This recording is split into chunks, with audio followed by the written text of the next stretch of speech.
What's up YouTube, I'm just another guy and welcome back to Gibraltar United. So apologies that there is no live com in the league or no live com this season apart from the Champions League.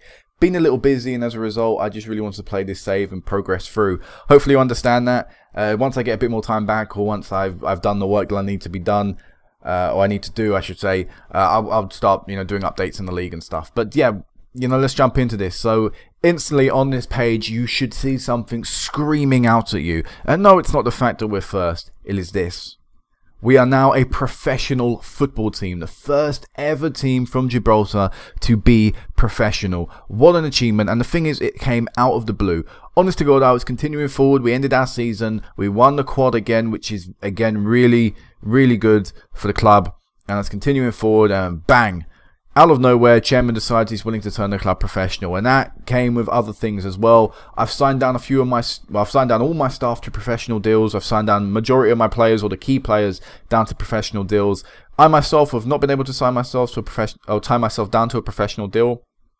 I tried getting 5 years out of the contract, and there was a breakdown in the communication. The owner said he wasn't willing to offer me he wasn't willing to talk to me, so there was a breakdown there.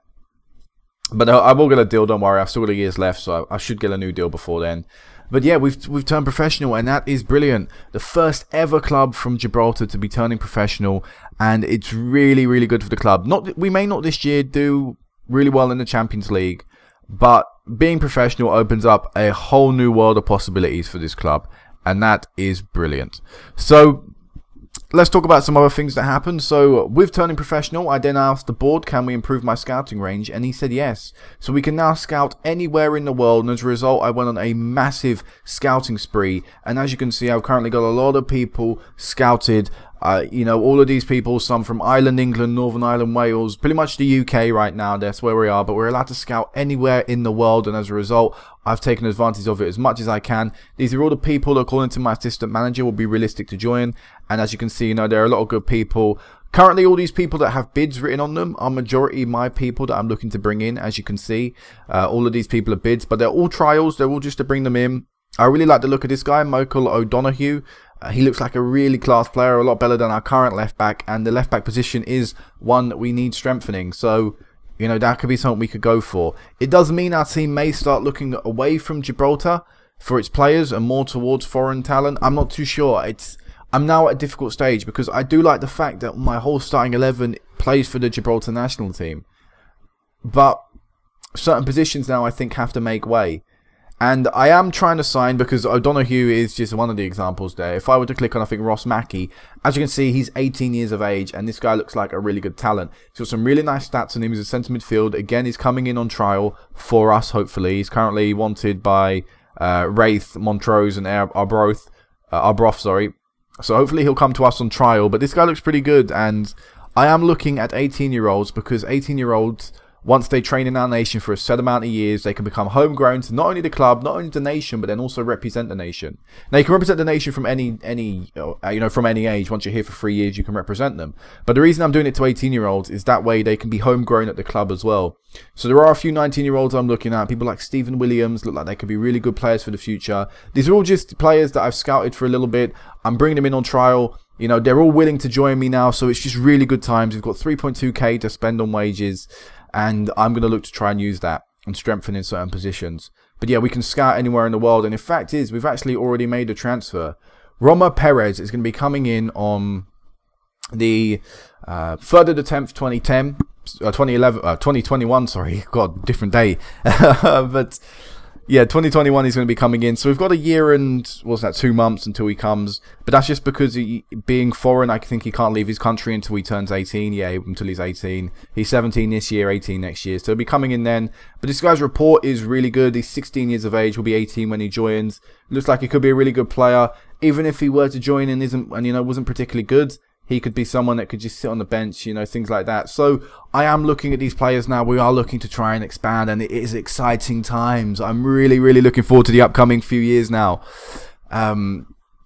So let's talk about last season before we talk about the upcoming season. So because we've still got all the player stats and stuff, I saved it beforehand this time so we can run through the players.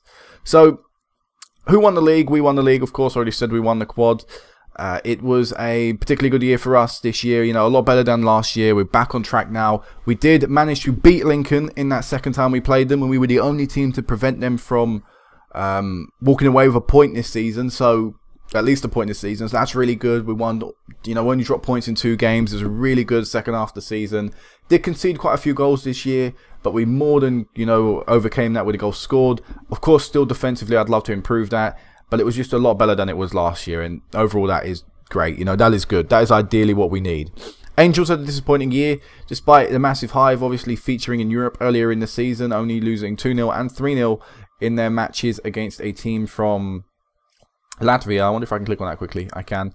You know, despite the fact that, and you know, they almost got relegated last year. They finished 7th place, which is just above the playoffs, as you well, what is the playoff zones. Currently Lynx are in the playoffs, so yeah, they just survived relegation 2 years in a row. This year they were unable to do so. The teams representing our nation in Europe this year will be me, of course, Lincoln, Britannia and Olympique. They managed to beat Lions and College Europa, who again, despite the massive highs of getting in the Europa League last season, were unable to keep it up and ended up dropping out of their places. So be interested to see how they see Lincoln back in Europe after their year out and back in 2nd after their poor year last season. They're back in the right direction as well. But yeah, let's go into our fixtures and have a look. So I left you off with the 5-1 victory where you saw Colding bag 4 goals. And as you can see, we didn't draw a single game after that. And we didn't lose a single game. However, it wasn't as easy as it looked. So we beat Lynx 4-2 in the Senior League Cup semi-final. But as you can see, it wasn't particularly a great game. You know, it was 1-1 for a large spell of the match. In the 58th minute, Terry Brown did regain us the lead. And at that point, we looked pretty comfortable. So, beating Lynx there 4-2. After that, beat Angels 2-0 in the Rock Cup second round. Nice, easy, convincing victory. Then we came up against Lincoln Gibraltar in the Senior League Cup final. And we managed to walk away with a 5-2 victory. But again, this scoreline doesn't reflect how close the game was. Because, as a matter of fact, you know, they took the lead in the 18th minute. And I believe they went 2-0 up in the 54th minute. We then equalised in the same minute from kickoff, and then we made a few changes going forward.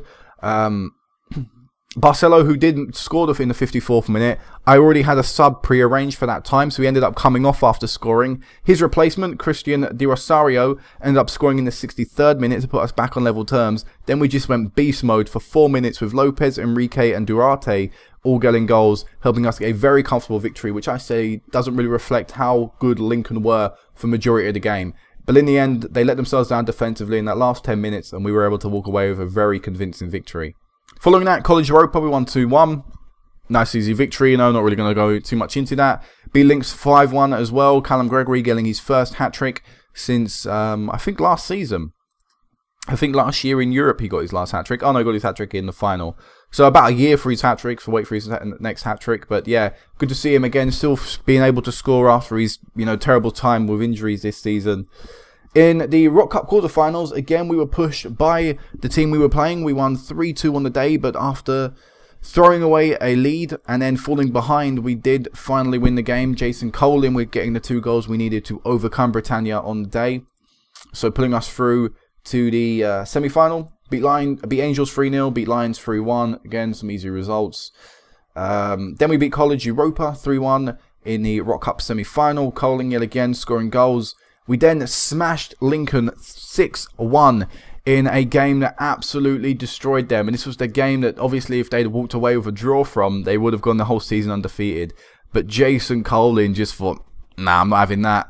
And scored 4 goals in the first half. Not only that, we scored 6 goals in the first half. We were 6-0 up before the half-time whistle had gone. Then we just switched off. Well, not switched off, but we put it, you know, in first gear. We didn't even go in second gear. We put it in first gear. We never, ever looked like we were going to lose this game. We did concede, which, of course, I'm not happy with. I would love to keep clean sheets in games like this. But, I mean, Jason Colin was just godlike this season.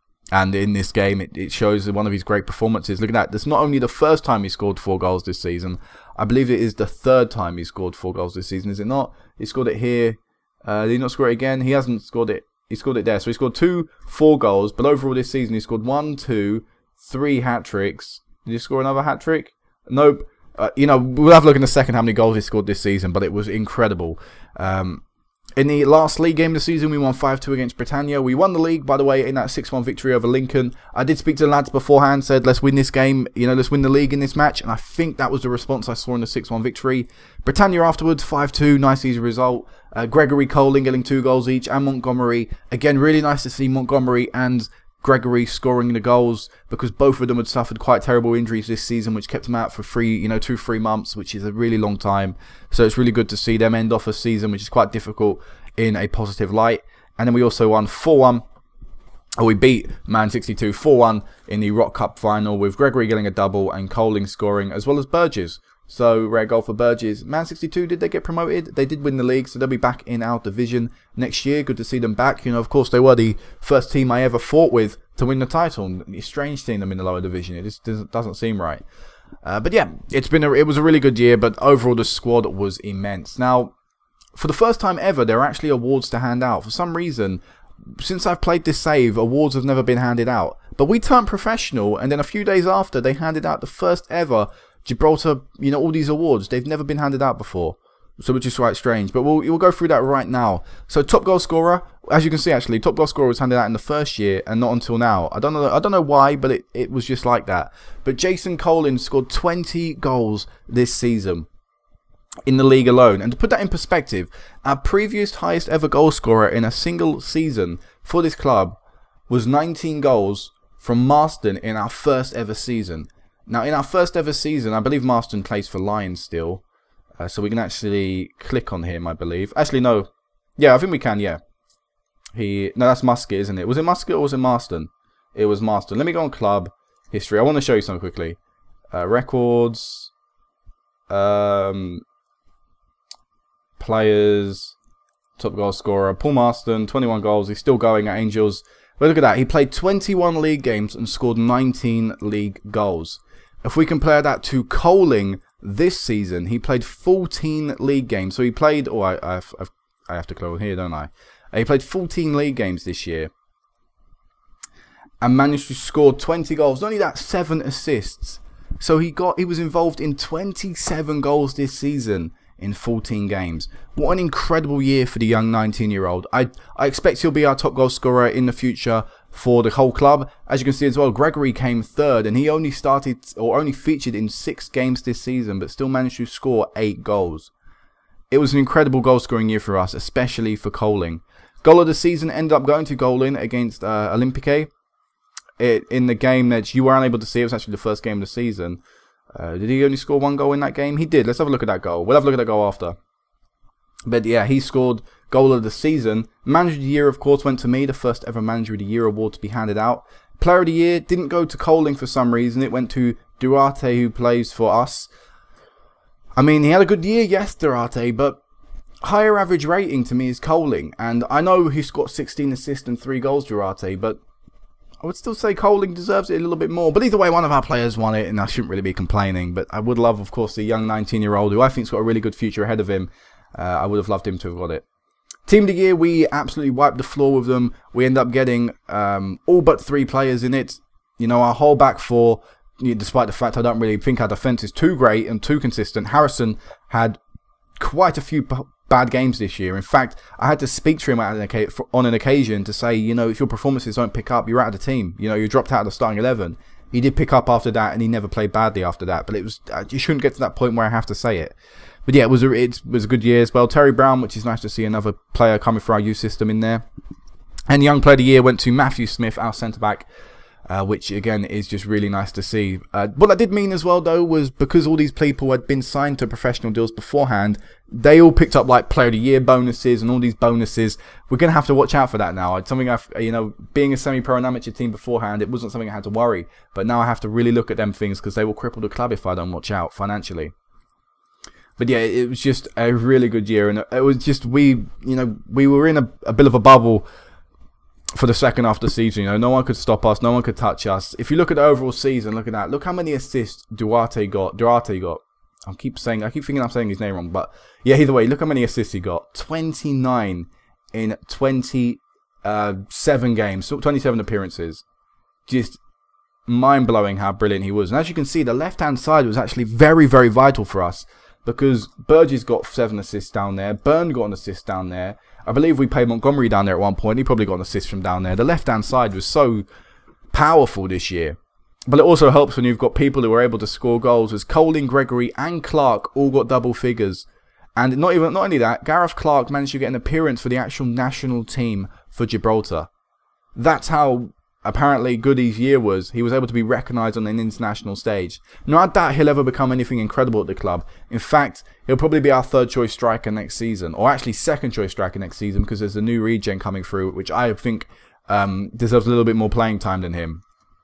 But you know, it's going to be really interesting to see, you know, how Coling can develop, or how we can do, you know, being professional deals. Who's actually got professional deals? We can run through that now. Full-time professional deals. Baldwin's got one. Jason Coling's got one. Matthew Smith, Sean Montgomery, Callum Gregory, and Dale Coling. Terry Brown, I do want to sign down to a full-time deal, but currently he's not interested in talking to me. I think I just offered him a new deal. That is why. So, you know, he will become full-time soon. Victor Lopez, I do kind of want to offer him a new deal, but he's not really currently interested. I think I wasn't happy with the wage he was asking for. With Duarte, I don't think I want to offer him a professional deal. I think we could find a youngster somewhere in Europe with potential to be a lot better than him. So I don't think we're going to offer him a new deal. And it's the same with Harrison. Like I said, on a few occasions this year, he let me down. For that reason, I don't think he's going to be a long-term player at this club anymore. So I am looking for a centre-back this year to come in and replace Tom Harrison. And also, Barcelo probably won't be offered a full-time deal. Again, with Baldwin and Brown, I think they're going to be my main two for the upcoming few years. So Barcelo is going to be someone that won't get it. And Byrne's leaving the club anyway at the end of the season, so that's not going to happen. Elsewhere, you may be wondering about Burgess.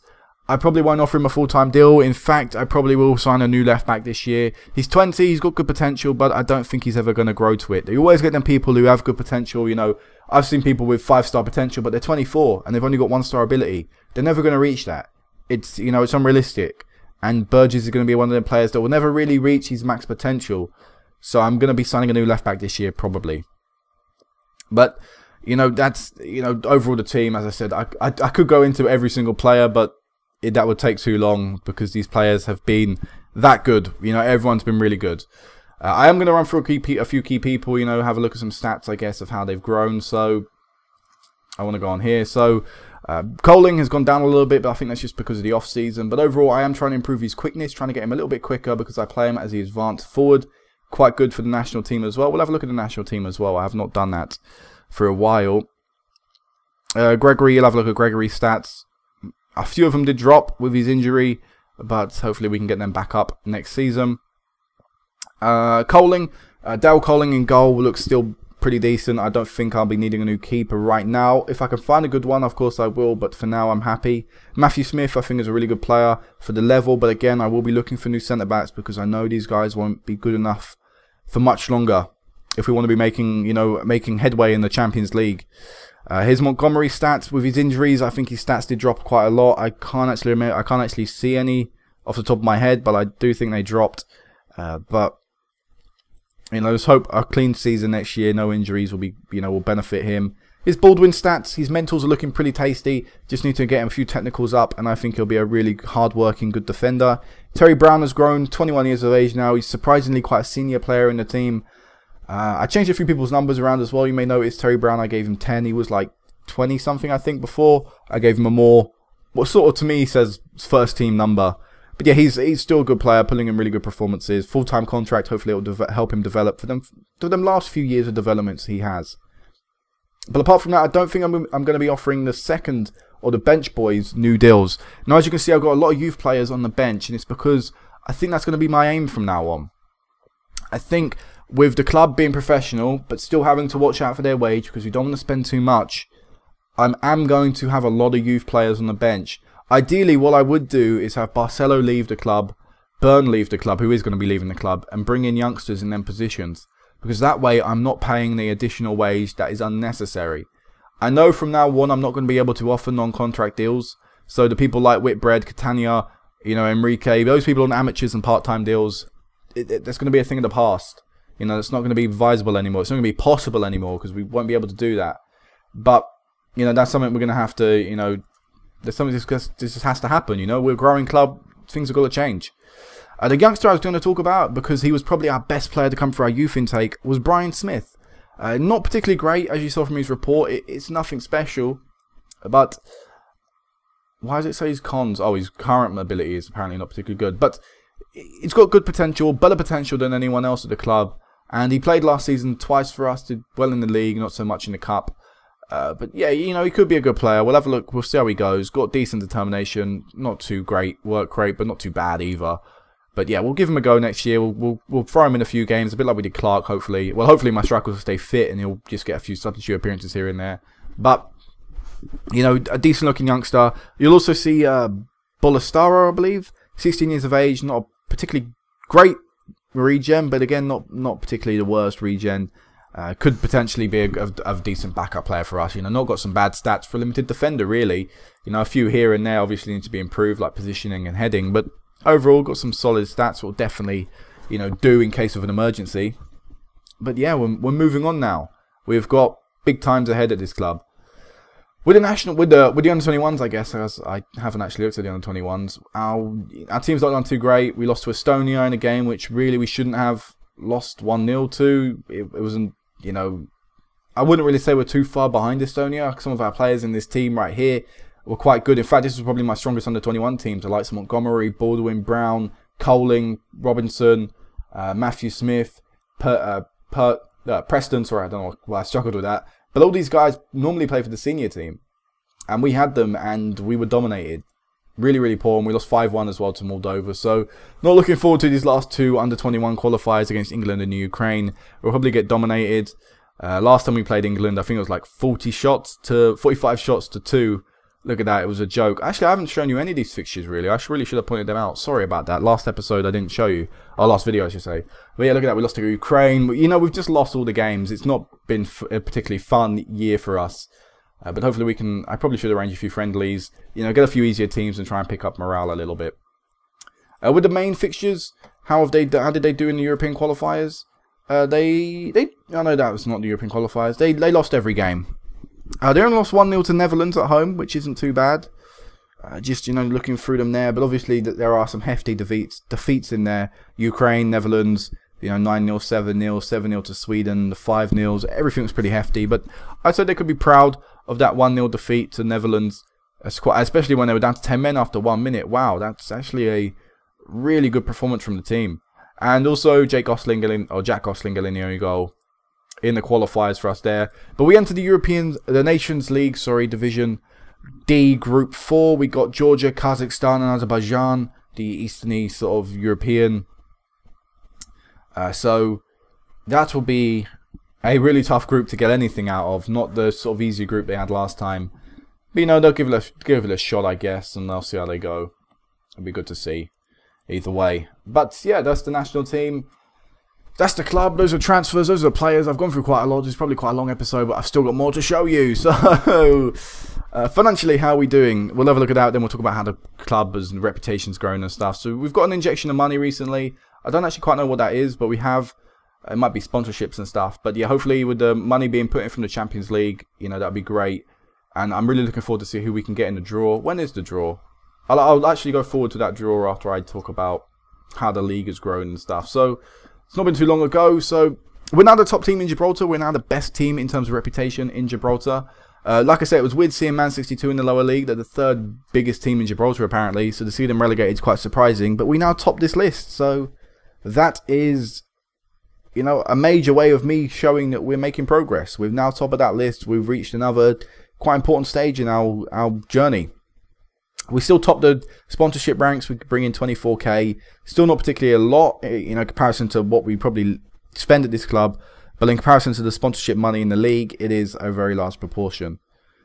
Let me find the news report. Oh, this might, actually, as I say, this might take a while, but I realised it wasn't too long ago. The club has grown 286 places, now up to 297th in terms of rankings, which I wonder who we're around now. We're top 300 in Europe, apparently. You know what? I'm very happy with that. I'm very proud of that. Top 300 in Europe. The little club from Gibraltar who had never played in Europe 5 years ago. And now top 300 in Europe. Who are we surrounded? There's Dynamo Brest actually from Belarus. I kind of know this team because I think they've played a few Scottish teams recently in Europa League for the start of the seasons. A few Norwegian teams, Serbian teams, Greek teams, Linfield, another Belarus team right above us. Things are looking good there. In terms of the league, we've grown only 18 places. That's still not great growth. But where was it? 118th, I think it said, wasn't it? Where are we? God, I didn't on it. Where are we? What did it say? 131st. Sorry, I saw the 18th. 131st. There we are. And who's sort of around us now? Ukraine's some sort of regional division. No idea. The Swedish second division and the Vanarama Conference North and South League. Actually, we're a 1-star reputation. Oh wow, I didn't even notice that. That is again another really good step to have taken for the league. 1-star reputation league. Not too far now. We'll be challenging this league with the likes of the Premier Division and the the German division and stuff. But yeah, well, that's really good. I don't think we moved anywhere in qualification places. I don't know. That may still happen. Actually, no, we did move. Sorry, we are now. We're 47th. Look at that. One more good year in Europe. One more year where we reach the second qualifying phase, and we could, we could qualify or enter at the second qualifying phase. Oh man, this is where the save gets really good. All these players have opened up for me for scouting, and I've released a lot of players here. Youngsters that won't make it. Gonzalez leaves the side after so many years of not featuring. He was useful in the first year, but after that wasn't. Di Rosario was quite useful these past 2 years when needed be. He was able to be called upon, but really not really that useful since the first year. We're bringing another trial guy. Actually, I think he's our first trialist, isn't he? I'm really looking forward to see what we can do. I really am. Professional team, new players coming in. We can sign a lot more players. Sign a lot better players. That is the crucial thing. Could be entering a second qualifying phase of the Champions League soon, which is massive. We'll have a look in a second, see what kind of draw we get. If we get a good draw, we could even be looking at a third qualifying phase. We're a professional team now. Our players will be, the players that will be down on professional deals will be a lot fitter. We'll be able to keep up a little bit more with them professional teams we come up against. This is taking an age to process. I think it's because it's this sort of end of season thing. Is where I'll cut it now and I'll fade in to the Champions League draw in a second. Okay, guys, it's draw time, and we've been seeded. What? What? So we could potentially be getting a team from Lithuania, HB yet again. I'd love to get HB, or a team from Luxembourg. I'd like the team from Luxembourg. Ideally, I'd avoid the team from Lithuania. Professional team, quite a big team as well. I'd love to avoid them, but let's see how things go. We get HB, get in there. I love HB. But let's see what we get in here, because it said we'd be seeded. And are we seeded? Nah, they lied. We're not seeded. And in fact, it looks like it's going to be an extremely tough draw. We could be getting Liga, I believe it's Liga, from Poland. Again, correct me before I bloody record it this time, because I'd love to not edit in me saying Moldy repeatedly. BATE, we could potentially be getting. Oh god, they are looking like some really tough teams in our one. I mean, look at this first seed, KR, Sheriff. I'd love them. I'd love that team from Cyprus. I'd love Viditon. But our seed looks like the hardest seed in terms of seeded teams, or hardest group in terms of seeded teams. So let's go into it. We know it's only going to get more difficult, but let's see what we get. We'll avoid FC Copenhagen. We've missed Moldy. We've dodged them there. We've dodged BATE, but it does also mean that FC Red Bull Salzburg is still there. We ideally want the Polish team. Oh god. TNS, Malmo, Dynamo, Shamrock. Where's our bloody... Oh god, oh no, what? Oh, this is the last... So our team was the last two, okay, brilliant. Alright, so this is the resulting draw. Hopefully we see Red Bull Salzburg's name come up. Not for us. I didn't mean for us. Christ almighty. We probably couldn't get a tougher test. Christ. I mean, the flags that are represented here is just scary to me and one thing. But, Jesus, man. Wow, we've got group stages as well and beat Juve. It is going to be an extremely tough year in Europe. And if we could walk away with 4-0 scoreline being the worst in both legs, I'd be chuffed with that. I really would. Because that could not get any harder, really. I've not really had much luck with these draws in the second phase. First phase, yeah, it's been, you know, it's been great. It's been all fun. You know, we've always got the team that we wanted, never had the hardest team. Second phase, it's like, nah, here's the hard team you missed out on for the first phase. But either way, we'll have a look at who we can sign. We've currently got a few trialists in at the team. Since I faded in, faded out. Donahue, Radmore, Williams, Black, they've all come in on trial. I don't know, I ideally will sign a left back and maybe a centre mid before the start of this season. I don't know, we'll have to see, obviously. But even if we don't, even if we can't really sign anyone or bring anyone in before the start of the Champions League campaign, hopefully we'll bring people in for the start of the league campaign and you know, be able to incorporate them in there. And then, you know, next year we can look at next year as the year we try and make a headway in Europe. Because this year, you know, we've only been professional for a few months. We can't expect to, you know, be able to instantly make an impact. But I will also be working on my tactic. I will also be, you know, trying to, like I say, I will try and sign people, obviously. I will try and get some new a better left back in, maybe a better left mid as well. You know, like I said, I'll see what's out there. Because I don't just want to dive in and sign someone for the sake of signing him. I want him to make sure, I want to make sure that this guy can be here for a few years developing with the team. So, this will be it for now, guys. Until next time, peace out.